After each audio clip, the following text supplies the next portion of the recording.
Wholesale Center ထဲမှာပေါ့နော်ပြီးတော့ organic garden မှာ sweet kitchen ဒီကြောင်းရနော်လဲချောင်းလိုက်ဒီနေ့ကလေးတို့တငယ်ချင်းတွေကမင်္ဂလာတောင်ညွန့်မြို့နယ်မြမကုံကြီးလမ်းပေါ်မှာရှိတဲ့ကမုံပွင့် Wholesale Center မှာဖွင့်လှစ်ထားတဲ့ Organic Garden by Sweet Kitchen ဆိုတဲ့ဆိုင်လေးမှာဘလို့အစားတောက်တွေရှိမလဲဆိုတာကိုတွားရောက်ပြီးတော့မြည်ဆန်းကြမှာဖြစ်ပါတယ်။ Wholesale Center ဆိုတဲ့အတိုင်းဒီကမုံပွင့်ကတခြားကမုံပွင့်တွေထပ်ပို့ပြီးတော့ကျဲတယ်လို့ဆိုင်ငန်းတွေလည်းပို့ပြီးတော့များတာပေါ့နော်။ Hello အားလုံးပဲမင်္ဂလာပါဒီနေ့တော့မြမကုံကြီးလမ်းမပေါ်မှာရှိရဲကမုံပွင့် Wholesale Center ထဲမှာ Organic Garden by Sweet Kitchen ဆိုတဲ့ဆိုင်လေးကိုသွားစားမယ်ပေါ့နော်အဲ့တော့ကြရတော့အခုလာနေရတကယ်ချင်းတယောက်ကတော့ဆိုင်ထဲမှာစောင့်နေတာရှိတယ်အဲ့ဆိုင်ထဲကလေဘာရမလဲဆိုတော့ဝတ်ထားရဲ့ပြင်စင်ကိုပဲကြည့်လိုက်ပါတော့အဲ့တော့ဘာသွားဆောင်လဲဆိုတော့ခံမှန်းကြည့်ပေးပါဒီမှာတကယ်ချင်းစောင့်နေသွားတော့မယ်လက်ခင်နော်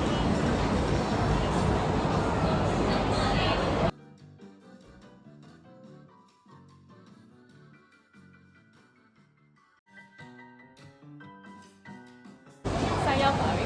ဆိုင်ရလေအနံလေးကအရန်ပွေးနေရပဲတော်တော်ဆွဲဆောင်မှုရှိရပါတော့ဒါရှိပြီလည်းတော့မသိဘူးပုတ်ပြီးဟောင်းနေပြီ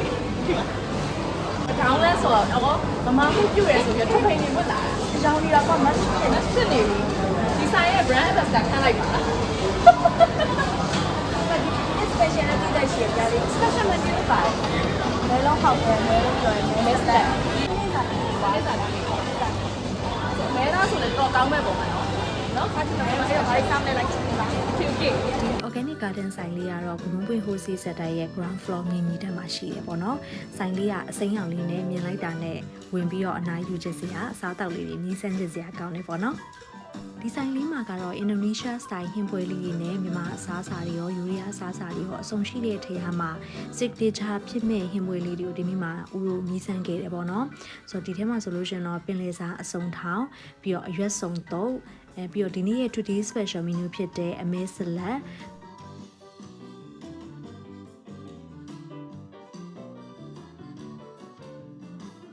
ပြီးတော့အင်ဒိုနီးရှားချက်ကြော်နဲ့တွဲဖက်ပြီးတော့ပြင်ဆင်ပေးထားတဲ့ဒေါင်းလန်ထမင်းကိုလည်းဂရီနဲ့ဦးနေရမြည်ဆန်းခဲ့တယ်ဒီဒေါင်းလန်ထမင်းထဲမှာဆိုလို့ရှိရင်တော့ထူးခြားတာကတော့အင်ဒိုနီးရှားဆမ်ဘယ်အနှစ်လေးတွေကိုထည့်ပေးထားတာပေါ့နော်ခရမ်းချင်ဒီအနှစ်ဆိုပေမဲ့သူတို့သုံးထားတဲ့ ingredients တွေပါဝင်ပစ္စည်းတွေအကြောင်းမလို့အရသာလေးတွေကမြန်မာခရမ်းချင်ဒီချက်နဲ့မတူဘဲနဲ့တော်တော်လေးကိုကွဲပြားပြီးတော့အရသာထူးခြားတာကိုတော့ခန်းစားခဲ့ရပါတယ်ကဲဝင်းနေရတော့နန်းနေတယ်ဒါဒေါင်းလန်ကြီးပေါ့နော်မြန်မာချက်ကိုကြော်တာနော်အင်ဒိုနီးရှားခေါင်းလမ်းသမီးပေါ့နော်သူကဒီမှာဆိုလို့ရှိရင်ဒီဆိုင်ရဲ့အတားချက်ကကျတော့ဒီမှာသုံးတာကဒီပဲစီဆိုလို့ရှိရင်ပဲစီဆိုလို့ရှိရင်လည်းဗာဒီပဲစီစက်တက်ကိုသုံးတာကဒီနေ့ရဲ့ special menu ရတဲ့ခုပေါ့နော် main select တော့ပါဆိုရင်ဒါအင်ဒိုနီးရှားပေါ့နော်အင်ဒိုနီးရှားအရသာစစ်စစ်စားပါပေါ့နော် story တော်တော်များများတဲ့အင်ဒိုနီးရှားပုံစံမျိုးပေါ့နော်အင်ဒိုနီးရှား style ရတာပအောင်လုပ်တာရှိတယ်အဲ့တော့ today special တွေကနေတိုင်းမှာ special ရှိတယ်ပေါ့ဆိုတော့စီကလည်းပဲစီစစ်စစ်တွေသုံးတာဖြစ်တဲ့အကြောင်းလည်းပဲစီကလည်းဒီလိုအခုကဝင်ပေါက်လေးမှာလေးစီပလင်းလေးပြိတ်လိုက်တာနေတယ်အဲ့ဆိုအဲ့မြေပဲစီလေးတွေကလည်းစိုက်မှာခါရရောင်းတာဒီမှာပင်လယ်စာဆိုလို့ရှိရင်လည်းလက်ဆက်နေရောပဲပေါ့နော်အရသာတွေလည်းတစ်စိချာချာလေးမြင်ကြည့်မယ်ပေါ့နော်အရန်စားချင်ရုပ်ကိုကြည့်ဒီရဲ့ပင်လယ်စာရုပ်တွေကိုကြည့်အရန်ကိုလက်နေလိုက်အရန်မွေးဆိုတော့ဒီကသမီးစားကြိုက်တယ်ပေါ့ဒီမောင်းပွဲလေးစရာလည်းဒီကရဒီချိုလေးကိုတိတ်တော့မရှိဘူးနည်းနည်းရှင်းတယ်ဆိုတော့အေးစစ်စစ်စားလို့ရတယ်အေးစစ်စစ်လေးလာဝင်လည်းပြအေးစစ်စစ်စားမယ်လည်းလည်းပတ်မယ်ဆိုဒီကပါကြလေးအကျိကျဲပဲမိုက်တာဒါရဲ့ feeling ရအောင်နော်ဆက်ဆက်ပြီးရမယ်ဇွန်နဲ့ခင်းနဲ့မစားဘူးဒီနေ့ကအလားစားမှာဝါစားမှာနော်အဲ့တော့ဒါရုပ်ထည့်လိုက်တော့အ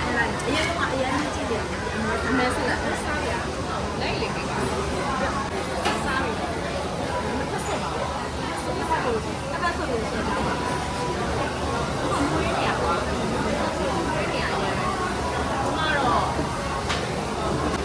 မပါဆိုင်စားမှာကျမလည်းအင်ဒိုဆိုင်လူကတော့ဝတ်ထားတော့အင်ဒိုဆိုင်စားမှာအဲ့ special စားမှာပေါ့နော်โอเคအဲ့ဒါလည်း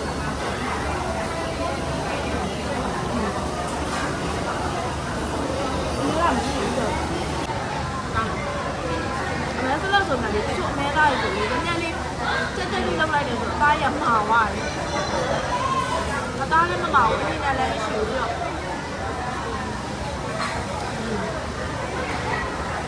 သားလည်းမှလည်းရတာဝင် ဘောဆလာချက်ကိုပေါ့ မဲပါကောင်းတယ်ပြီးတော့လေ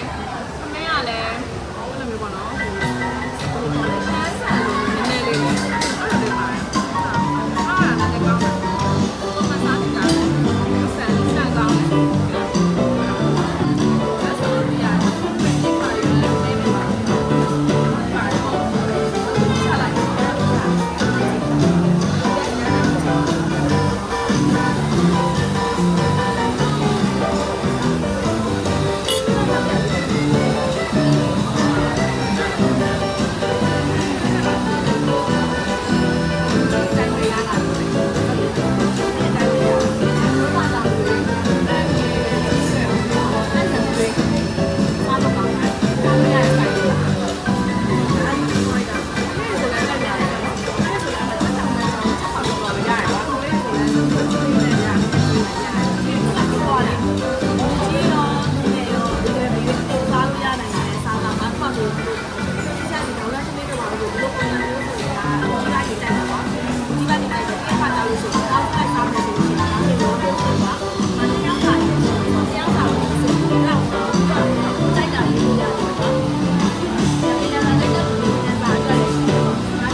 စားလို့ရတဲ့အဲ့အနေထားနော်ဒါကြတော့ပြောင်းပုံနဲ့ဆော့ဒါကြတော့မပြည့်လားပြည့်နေတော့ပြည့်ရနော်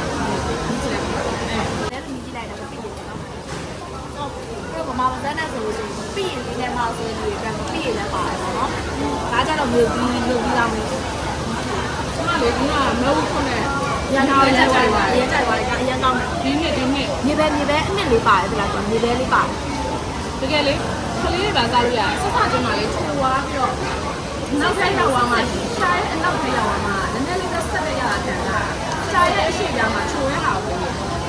ဆိုက်ဆက်နေပါရတာအဲ့လိုညံ့ညံ့ညံ့ပါတယ်ဆက်ကြော်ရလေ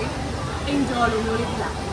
အိမ်မှာကြော်လိုမျိုးလေးအင်ဂျော်ရင်တော့ဒီလိုရတာတက်တယ်မှာဆိုမလေးအတီကိုချွတ်လေးနဲ့အသေးသားစိုးစိုးအီလေးတော့ဒီ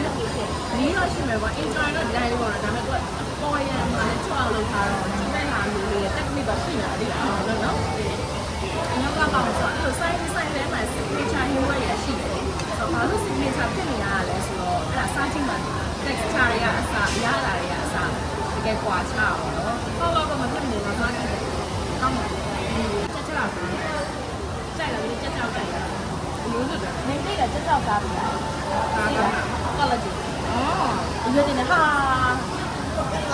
ဒီမှာကြည့်နေပြီတော့နေတော့မရှိတယ်ကလေးဟေး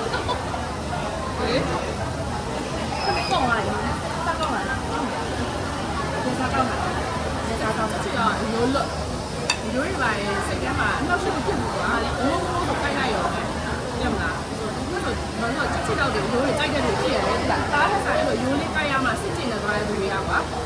တော့လေပါဆိုလို့ရှိရင်အနည်းစိတ်ရှောက်ကြံလို့ဘိုးကိုစားလိုက်တော့ကောက်တော့ဒီ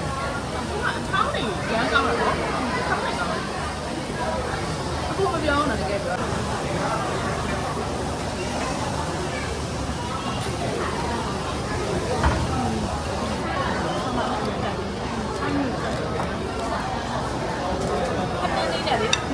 ဒီကဘာမှမလုပ်ဘူး။ဒီနေ့သုံးတယ်ပဲနေကြတယ်နော်။တခွားသေးလေးကကြည့်။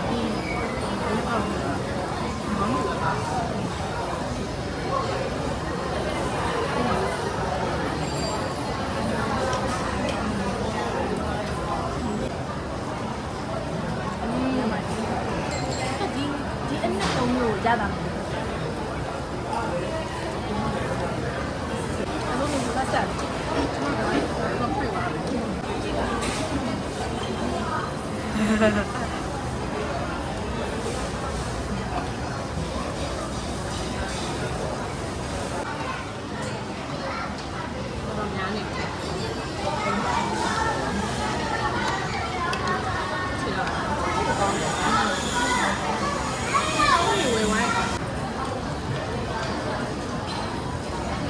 အဲ့တဲ့အဲ့လိုတင်မောသီးလေးတွေအဲ့လိုလေးထည့်စားလဲကောင်းတယ်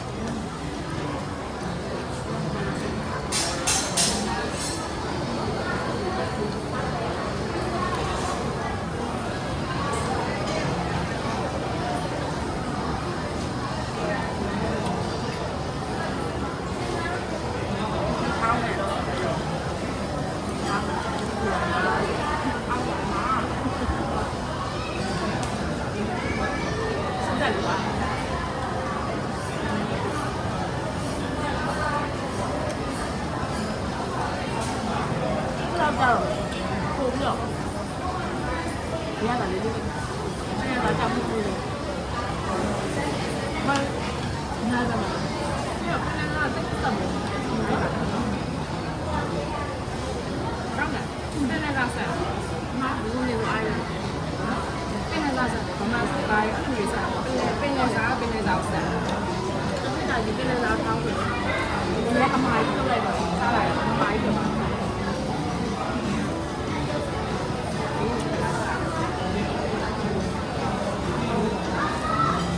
รู้กัน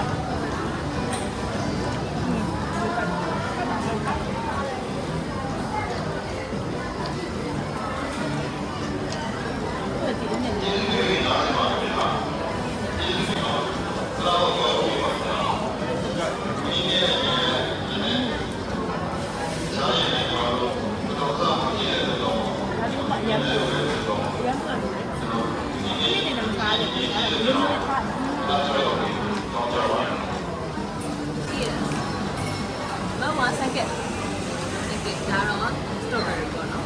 ဆက်ဆက်လေးစားပွားရမှာချိုလေးနဲ့ပိတ်ပြီး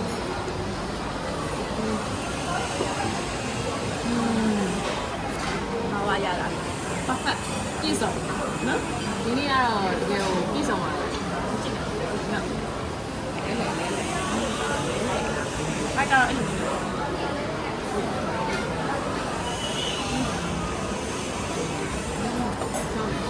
sorry လက်အောင်ဒါလိုလိုပဲပုံထားရတယ်မယ်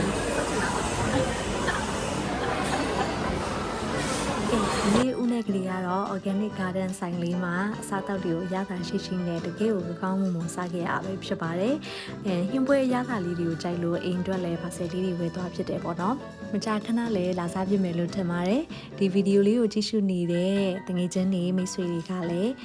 မင်္ဂလာတောင်မြို့မြန်မာကုန်ကြီးလမ်းဘက်ရောက်ခဲ့တယ်ဆိုလို့ရှိရင်တော့ကမုံဖွင့် wholesale shopping center ကြီးကိုဝင်ရောက်လေပန်ရင်လည်း organic garden by sweet kitchen ဆိုင်လေးကိုလည်းလာလေးဖို့အတွက်ဖိတ်ခေါ်ချင်ပါတယ်